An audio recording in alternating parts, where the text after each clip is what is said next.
Hey guys, David here. So tonight I'm hoping to go for blue crab, and I just want to show you what I'm bringing with me.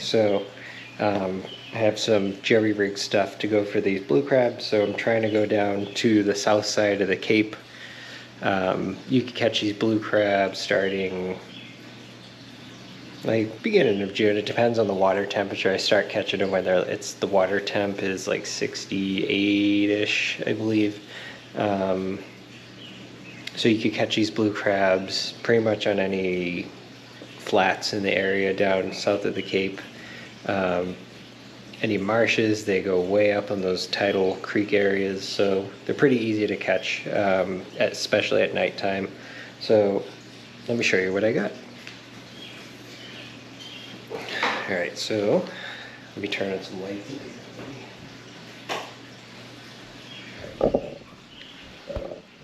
Alright, so with this thing right here, I jerry rigged this little Energizer light on this chest mount for my GoPro. I imagine there's other harnesses you can put them on, just to keep my hands free. And obviously with the GoPro on my head when I'm bringing you guys with me, it's difficult. I can't put both on there obviously, so it seems to work pretty good. That's it. You can actually point the light down and just leave it like that. So pretty good. And I'm actually planning on going to an automotive store to see if I can't find one of those lamps that go like 188 degrees across the front of your head, just to better illuminate the water in front of me. And then let's see, as far as the net, this is just a pretty basic blue crab net. So when you're blue crabbing, you want to make sure the wire around the hoop of the net is really thin, just so it can cut through the water easier. And also with the mesh, you want some pretty light mesh on there. You don't need it too tightly woven, because it acts like a parachute in the water and you can't get down to the blue crab quick enough. Then 6-foot pole just for some reach. So when you see a blue crab, you don't want to scoop right on top of it unless it's obviously buried in the sand, then that's fine. But whatever edge of the crab is pointed away from you, whether it, like, say walking towards the crab and I notice the left hand side of the crab is pointed at 1 o'clock. You want to go 1 o'clock in front of the crab, especially if it looks like he's going to scoot. So if you see a blue crab on the top, you got him in your lights, you want to assume that he's going to scoot, especially if he's sitting on top of the sand. So then obviously when you go for blue crab, you're going to be walking a lot, especially if you're using a net. There's a couple other techniques you can use to catch these blue crab. So I'm just showing you this way for now. But as far as transporting your blue crab, I just took a strap from a travel bag and put it on bucket. That's it. That's it. When you catch the crab, dump it in the bucket, call it a day. Let's see, I'm trying to think what else I need to tell you about. Oh yeah, so on the south side of the Cape, there's actually another crab that you can catch. So you got blue crab, and then you have lady crab, which is a pretty similar build to the blue crab, except they don't have those big spikes on the side. Their top shell's built more like a green crab. They're tan in color and they have these purple spots. They're really cool. Those you tend to find more towards the bays where it's right near open water. So like Buzzards Bay, you catch them right on the beaches over there, as opposed to farther in those estuaries and type of thing. I'm trying to think what else. So as far as weather and tides, I like to go low tide. If there is a large flat that you found, you can go out there at high tide, but you got to check the area out before you go. As far as like the substrate, the bottom, I haven't really found that they have a preference. I find it better if there's like maybe a little channel going through, even a depression coming from deep water, even if it's like a foot, it makes a difference. I feel like they use that as a little highway. Weather-wise, I don't like to go for blue crab like 3 days after a storm because the water, it's turbid, you can't see the crab. And if it rains, like get a heavy downpour or whatever, especially farther back in the estuaries, I notice the blue crabs die off. Like I'll go the next day, I've noticed in the past, and they're just floating all over the place dead on the bottom just because of the salinity isn't high enough. I've noticed the blue crabs farther out towards the bay are better looking. They don't have that brown crud on the bottom of their shell. So, all right.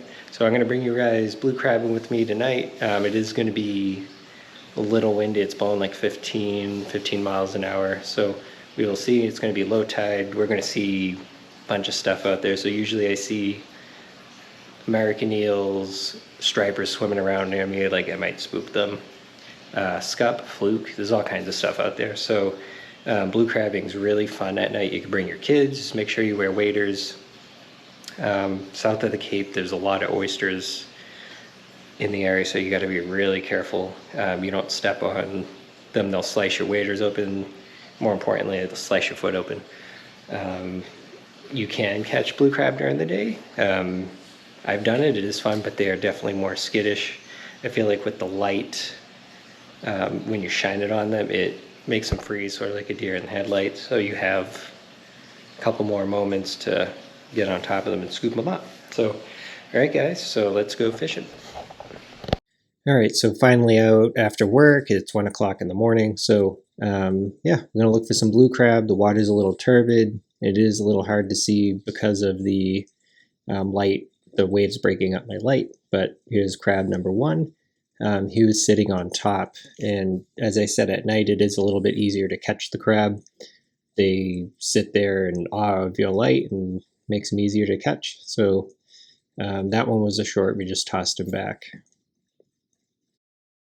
And because the water is a little bit turbid and because of the wind breaking up my light, so I'm just going to be taking my time walking through here. If I see something suspicious that I think might be a crab just sitting in the sand, I'm going to scoop. Whereas normally I wouldn't do that, just so I don't scare anything off that might be really close to me. You want to be paying special attention around these rocks because they might be huddled in right underneath them.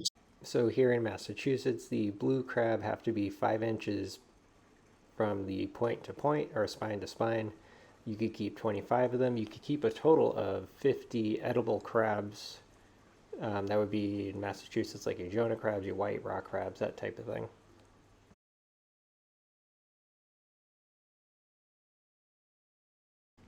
All right, so we got crab number 2 here. You can see him right here. He's just sort of slowly cruising along. Light didn't scare him at all. Finally got a keeper in the bucket. All right, here's a good example of a crab just partially buried in the sand. You don't have to scoop way ahead of him because he's not going to scoot. He's stuck there for the most part, thinks you can't see him. And he is a keeper. Oh, big old horseshoe crab. I don't know if you guys can see that. That's a giant one right there.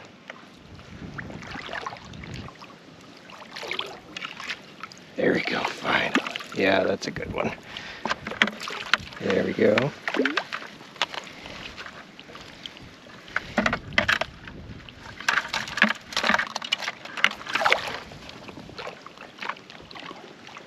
Ooh, there's one right there.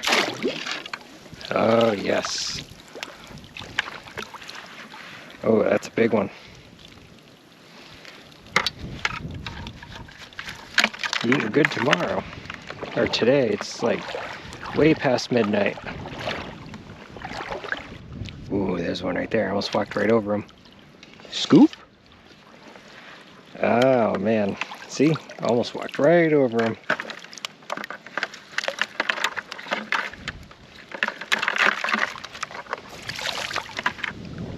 Oh, there's one right there. But what the hell? What is that? Oh man, look at that. I just caught a big toadfish.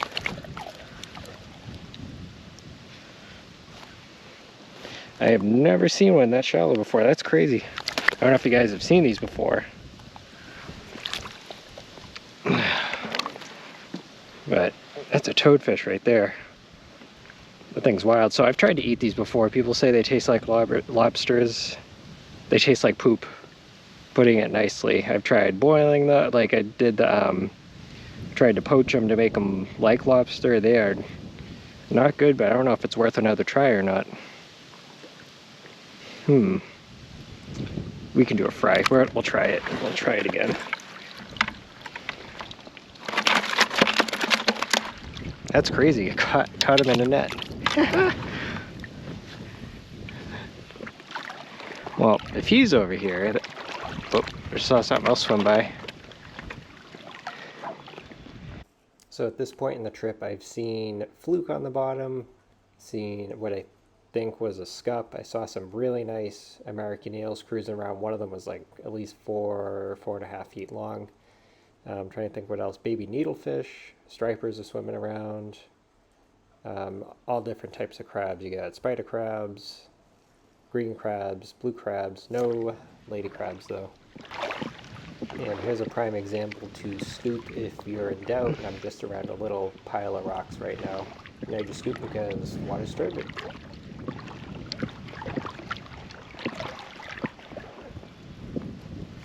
Something questionable right there. What is that? Baby blue.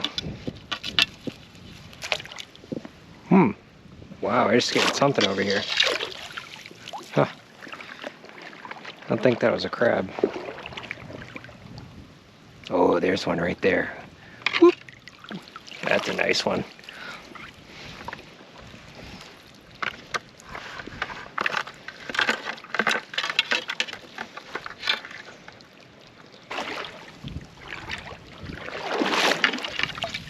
Oh, ooh, that was a good one. I got a twofer. I didn't even mean to.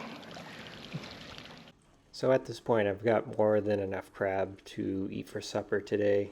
It's like 3 o'clock in the morning. I'm exhausted. It was a good day out, something fun to do after work. All right, so let me show you what I got in my cooler. Okay, guys, so it is 6-7 hours later after I've come home. So I've got 18 really nice blue crab in here, and then plus Mr. Toadfish. He's a tank. He's still squirming around. They stay alive for quite a while. So as far as keeping your catch, like keeping them fresh, so what I like to do is I like to put layer of ice, bag from the ice pack itself to keep the crab and the fresh water from the melted ice separate, because once they get into the fresh water, they die really quick, and you don't want that, obviously, and this helps mitigate that. So the ice also keeps them pretty tame. I've opened this like 20 times, so they're starting to warm up and they get more active. And then also with the colder environment in there, they won't be pinching each other, ripping claws off. I bet you I can find loose claws in there. There's actually one right there. Is that a loose claw?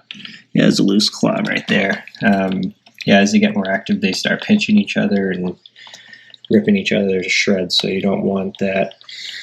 So yeah, it was a pretty good night out there, so I hope you guys had fun going out blue crabbing with me. It is a good experience to bring for your kids if you want to bring them out at night for these things. It is a little bit easier to catch them at night rather than daytime. Just make sure you are safe out there at night, especially after you've been up for a long time. Like I did a 16-hour shift Saturday, and then 8-hour shift yesterday, and then went blue crabbing that night. So you get a little delirious, and it's easy to get disoriented with the pitch black that you're walking around in. So just be cautious of where you're walking. Be cautious of oysters because they will slice right through your boots, your waders, and you don't want to be getting stitches when you're supposed to be out having fun instead. So I'm just going to boil these up quick so they don't turn to garbage, and I'll reheat them a little bit later. So I only boil them for like five minutes. You don't want to turn the meat into Michelin tires. So yeah. I hope you guys liked this video. I hope you learned something, you enjoyed. Get out there, go fishing, enjoy the sights. I like the night fishing because with summer here now, I don't like crowds and I want to do something different. I'm getting a little tired of the striper fishing. It's really good. Striper fishing is good right now up here in Massachusetts, Rhode Island, but I get a little tired of it and you see stripers all over YouTube. So I'm trying to keep myself entertained. So upcoming videos, I'm going to bring you guys for, you're going to think it's ridiculous, pufferfish. They are absolutely delicious. These northern pufferfish that I'll be going for, they're like the chicken legs, little chicken drums. They're really easy to cook. They are absolutely delicious. So I'm going to be going for those. I'll bring you guys with me. And then I'm going to be going for channel catfish and white catfish down in Connecticut on the Connecticut River. And these are not small catfish. They're like something like 10, 15 pounds. So a lot of people don't fish for them. So yeah, I'll bring you with me. So hopefully I show you something a little different to entertain yourself and your family. So, all right, please give a like and subscribe to support my channel. And I have a bet going with my wife. It is a little selfish. So I bought this camera, GoPro, and I said I'm going to bet you I can make $100 on YouTube. So that's all I want to do. So help me out, guys. All right, thank you.